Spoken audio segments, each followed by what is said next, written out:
ये क्या है? नारंगी। ये नारंगी है? इस नारंगी को मेरे स्वर्गीय पिताजी सड़ी हुई नारंगी कहा करते थे और भक्त सूरदास जी इस नारंगी को नारंगी कहा करते थे और न जाने किस दूध को खाते थे, किस दूध को खोते थे, मगर वो तो भक्त थे। मैं इस फैक्ट्री का इंचार्ज हूँ। तुमने इस नारंगी को छील कर मेरे नाम को छीलने की कोशिश की है।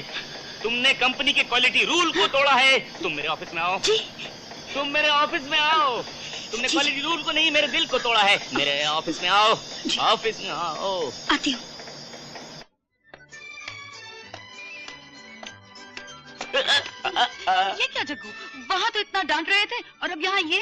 यही तो है प्यार। स्वर्गीय पिताजी कहा करते थे कि अपने प्यार की भनक किसी के कानों में न पड़ने दो। वहाँ बहुत सी मक्खियाँ भिन भिना रही थीं, इसीलिए भौरा अपने फूल को लेकर यहाँ आ गया।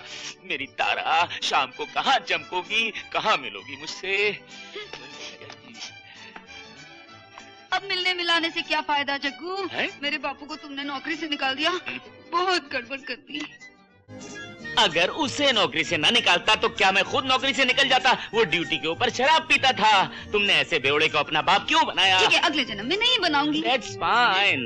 लेकिन इस जन्म का क्या होगा? इस जन्म में हम दोनों की शादी होगी। लेकिन वो तो किसी और से मेरी शादी नामुमकिन। तुम मेरे बाप को नहीं जानते जग्गू। मैं उसे जानता हूँ।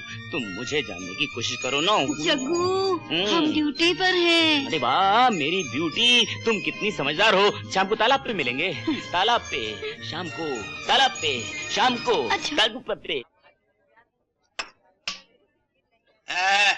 एक बोतल और लाओ। ये यतीम खाना नहीं, शराब खाना है। पहले पैसे निकाल। पैसे मांगते हैं, जानता नहीं मैं कौन हूँ? अरे वो क्या जाने, मैं जानता हूँ बाबा। और तुम्हें कौन नहीं जानता कि तुम तारा के पिताजी हो? है ये लो। अरे हाँ हाँ, ठहरो बनवारी लाल जी, मुफ्त में शराब पीने का एक ही रास्ता है। चलो। अरे धीरज रखो और ऐसा करो कि तारा का हाथ मेरे हाथ में दे दो और जिंदगी भर मुफ्त की शराब पियो। जिंदगी भर मुफ्त में शराब? हाँ, लेकिन फैसला जरा जल्दीबाजी में करो। क्यों? क्योंकि ये जग्गू तारा को लेके भाग जाएगा। तारा को लेके भाग जाएगा? हाँ। वो शंभू का बच्चा मेरे पीछे हाथ धोकर पड़ा हुआ है। बापू मेरी शादी उससे कर देगा। तुम जल्दी कुछ सोचो ना। मैं क्या सोचूंगा? अरे सोचा करते थे स्वर्गीय पिताजी। पिताजी आ गए। सर क्या पिताजी? अरे नहीं, तेरे जिंदा पिताजी आ गए। पानी में, पानी में। मर गए। जल्दी जल्दी जल्दी।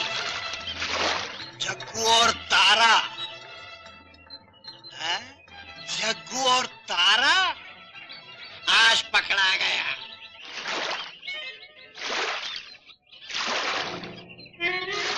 अरे बापू तुम? वो कहाँ है? कौन? जग्गू का बच्चा। कौन जग्गू? अरे वो तुम्हारे साथ पानी में कूदा था। मैं तो अकेली नहा रही थी। बापू आज फिर तुम्हें ज्यादा हो गई है। जाओ घर जाके सो जाओ। हाँ, कुछ ऐसा ही लगता है, ज्यादा हो गई है। हाँ?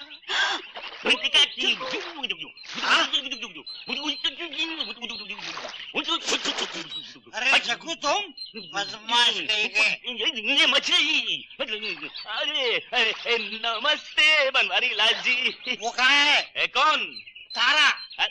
तारा? दिन में तारा? अरे अभी तुम्हारे साथ पानी में नहा रही थी। शर्म करो। अरे अपनी जवान कमारी बेटी के बारे में एक जवान कमारे लड़के से पूछ रहे हो कि तुम्हारी बेटी कहाँ है? अरे इसीलिए कहता हूँ शराब मत पियो, अभी भी टाइम है। जाओ, सुधर जाओ, घर जाओ, घर जाओ, घर जाओ। आंखें हराम जादगी पर उतर आई हैं। क्या का क्या देख रही है? बापू तुम अभी तक यहाँ हो? जाओ घर जाओ। जाता हूँ बाबा, जाता हूँ। चलो बाबा भी।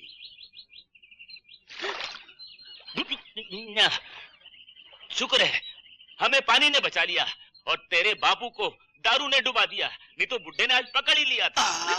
स्टैचू।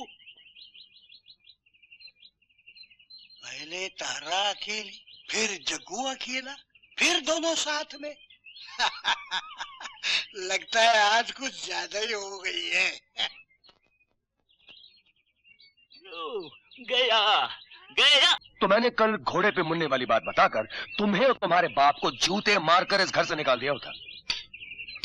मैं उन्हें तुम्हारे और तुम्हारे बाप की नमक हरामी के शौक से बचाना चाहता हूं, इसलिए आज से तुम इस घर में दिखाई नहीं दोगे। सुबह फैक्ट्री आओगे और शाम अपने घर जाओगे।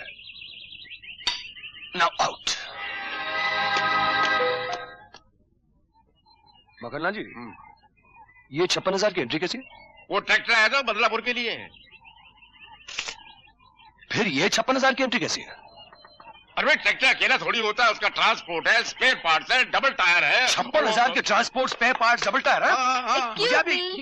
अंकल जरा आप यहाँ से जाएंगे, मुझे उनसे जरूरी बात करनी है। आप बैठिए, मैं अकाउंट से रश्मि क्या करूँ तुम? प्लीज। मैं जरा इसको चेक करके आता हूँ। ये डबल एंट्री कैसे है? बैठिए तो बस। क्या बात है? बात यह है कि मुझे कहते हुए शर्म आती है। मुझे एक लड़के से प्यार हो गया है। मैं तो समझो मर मिटी हूँ उस पर, और लड़का भी कुछ पिघला हुआ लगता है। Congratulations. Thank you. मैं चाहती हूँ कि तुम उसे एक बार देखकर पसंद कर लो। मेरे पसंद करने से क्या होगा? देखिए बात यह है कि मेरी आंखों पर तो मोहब्बत की ऐनक चढ़ी हुई है। मुझे उसकी हर बात अच्छी लगती है, और फिर क्या पता शायद लड़का इतना अच्छा हो या ना हो। क्या तुम चाहते हो कि मैं किसी ऐसे वैसे शादी कर लूं? क्या तुम मेरे लिए इतना भी नहीं कर सकते? उसे मिल लो एक बार प्लीज। वो लड़का अभी तक नहीं आया। मगर तुम अगर मगर बात करते हो। जिंदगी अगर मगर के दायरे से बहुत दूर है। लेकिन रश्मि, लेकिन अगर मगर कुछ और कहो, शायद कोई और मतलब निकल आए। पर रश्मि आया। अंग्रेजी भी शुरू की तो बट से। देखो मैं तुमसे सिर्फ इतना कहना चाहता हूँ कि अगर वो तुम्हारा बॉयफ्रेंड आ जाए तो मैं उसे मिल लूँ और फिर तुम्हारे डैडी से बात करूँ। उससे मिलकर तुम्हें बहुत खुशी होगी ना? नेचुरली। बुद्धू कहीं के, इतना भी नहीं समझते? वो लड़का तुम ही हो।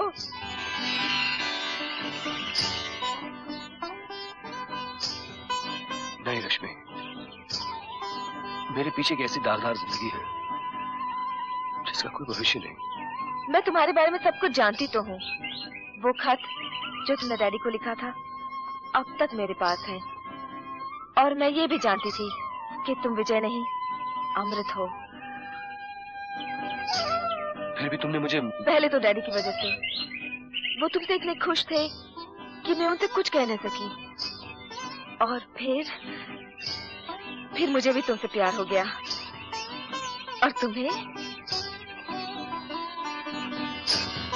प्यार तो मैं भी तुमसे बहुत करने लगा हूँ रश्मि, मगर इकरार करने से डरता हूँ। सोचता हूँ तुम मुझे जैसे आदमी का कब तक साथ दे सकोगी। पागल, तुम नहीं जानते तुम में क्या है। जूही बेटी। दीदी। जूही, जूही, तेरे सामने कौन खड़ा है? देख, मैं कहता था ना कि तेरा पति जिंदा है।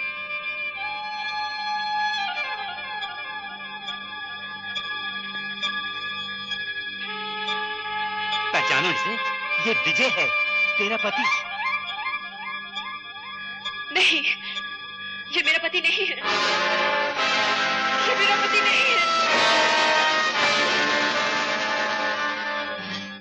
जी मैं तो पहले आपको तुम बेटा दिल छोटा ना करो।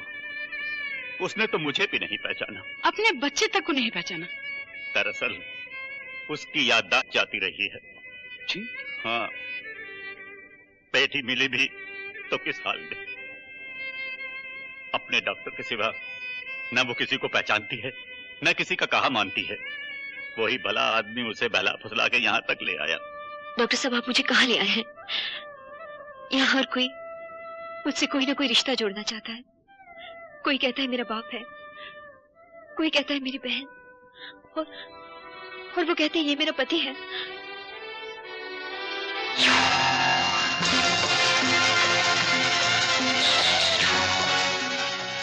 तुम अच्छा, तो आप हैं जूही के पति। बड़ी खुशी हुई आपसे मिलकर।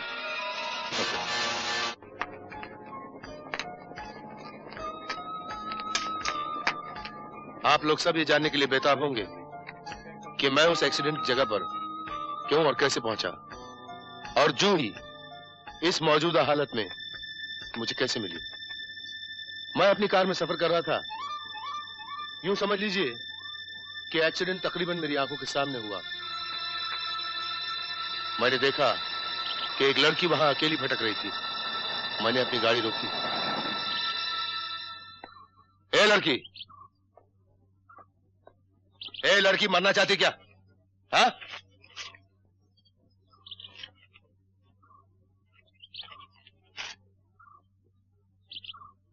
प्यारी बेटी जूही, अपने पति को लेकर घर वापस आ जाओ।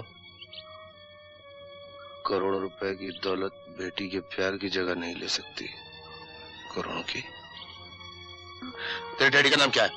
कहाँ रहते? क्या नाम है उनका? बोल। मुझे नहीं याद। बोल, मैं पूछता हूँ, क्या नाम है तेरे डैडी का? बता। मत मारो मुझे कुछ नहीं याद। मैं खुद याद करने की कोशिश कर रही हूँ। मुझे कुछ याद नहीं। चल मेरे साथ, चल। मैंने एक अकेली लड़की को वहां छोड़ना मुनासिब नहीं समझा, इसीलिए मैं उसे अपने घर ले आया। वहां मैंने उसका इलाज किया, लेकिन फिर भी उसकी याददाश्त को वापस न ला सका। अब आप ही सोचिए, एक अनजान बेपहचान लड़की ऐसी हालत में मेरे लिए कितनी बड़ी समस्या बन गई होगी। लेकिन डॉक्टर, अगर आप जूही की तस्वीर अखबारों में छपवा देते तो उसके घर वाले, मेरा मतलब हम सब फौरन वहां आ जाते। दोस्त, मैंने खुद भी यही सोचा था, लेकिन फिर इरादा तर्क कर दिया, क्योंकि अगर मैं जूही की तस्वीर अखबारों में छपवाता तो उसके कई नकली रिश्तेदार पैदा हो जाते। नकली बाप, नकली बहन, नकली पति। और हर आदमी आपकी तरह शरीफ तो नहीं है ना विजय बाबू। सिन्हा साहब, मैं एक ऐसे शख्स को जानता हूं जो एक खून करने के बाद करीबी रिश्तेदार बन के किसी के घर में रहे और कुछ ही दिनों में उनकी सारी दौलत साफ करके वहां से रफू चक्कर हो गए। और मैं जूही की जिंदगी के साथ ये जुआ नहीं खेल सकता था। खैर, एक दिन एक शख्स आया, उसने जूही को पहचान लिया और इस तरह मुझे जूही की जिंदगी की एक और कड़ी मिल गई और मैं उसे आपके पास ले आया। मगर डॉक्टर साहब, दीदी कब तक ठीक हो जाएगी? ये सवाल तो आपको अपने जीजा जी से पूछना चाहिए। इन्हीं की वजह से तो आपकी बहन ने आप लोगों को छोड़ा था। आपकी लव मैरिज हुई है ना? अगर आप अपनी जाती और शादीशुदा जिंदगी के कुछ हसीन लम्हे दोहराएं तो शायद खैर सिन्हा साहब, मैं आपकी खोई हुई बेटी को वापस ले आया हूं। अब कल परसों तक मैं यहां से चला जाऊंगा। डॉक्टर, मुझे अपने कमरे में बहुत डर लगता है। एक्सक्यूज मी, जूही के सोने का टाइम हो गया। Good night. Come my child, come. There is nothing to be afraid of, darling. Come. बस ये 2 गोलियां खा लो, नींद भी बड़ी अच्छी आएगी और डर भी नहीं लगेगा किसी चीज से। हाँ? ये लो। हाँ, बस अब आराम से लेटो। चलो चलो, आ जाओ आ जाओ आ जाओ। सोने की तैयारी करो और किसी चीज के बारे में मत सोचना। आराम से लेटना, बिल्कुल सोने की तैयारी करो। क्या ये दवा है, मुझे दो। इस दवा का सर? देखो बच्चे, मुझे गुस्सा मत दिलाया करो। हमारी तुम्हारी भलाई इसी में है कि उसकी याददाश्त वापस ना आए, और जब तक उसे गोलियां खिलवाता रहूंगा उसकी याददाश्त वापस नहीं आएगी। और मेरी बात मान लो, 2-4 गोलियां तुम भी फांक डालो ताकि तुम हमारी अपनी दुश्मनी को भुला सको, क्योंकि तुम्हारी और मेरी मंजिल तो एक ही है ना। तुम्हारी और मेरी मंजिल न कभी एक थी और न कभी एक होगी, समझे?